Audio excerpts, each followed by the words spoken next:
প্রধান উপদেষ্টা ডক্টর মোহাম্মদ ইউনূসের নেতৃত্বে ৭ সদস্যের জাতীয় ঐকমত্য কমিশন গঠন করেছে অন্তর্বর্তী সরকার। ৬ সংস্কার কমিশনের সুপারিশগুলো বিবেচনা ও গ্রহণের জন্য এই কমিশন গঠন করে বুধবার মন্ত্রিপরিষদ বিভাগ থেকে প্রজ্ঞাপন জারি করা হয়েছে। কমিশনের অন্য সদস্যরা হলেন সংবিধান সংস্কার কমিশনের প্রধান আলী রিয়াজ, জনপ্রশাসন সংস্কার কমিশনের প্রধান আব্দুল মুঈদ চৌধুরী, পুলিশ সংস্কার কমিশনের প্রধান সফররাজ হোসেন, নির্বাচন সংস্কার কমিশনের প্রধান বদিউল আলম মজুমদার, বিচার বিভাগ সংস্কার কমিশনের প্রধান বিচারপতি এমদাদুল হক ও দুদক সংস্কার কমিশনের প্রধান ইফতেখারুজ্জামান। আগামী ১৫ ফেব্রুয়ারি থেকে জাতীয় ঐকমত্য কমিশন কাজ শুরু করবে। কমিশনের মেয়াদ ৬ মাস।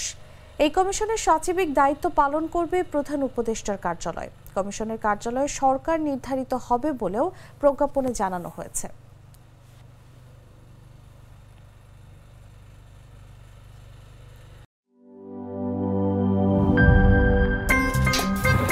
আমার একটা স্মার্ট সিদ্ধান্তে 25% গ্যাসের খরচ কমেছে। ভাবছেন কিভাবে?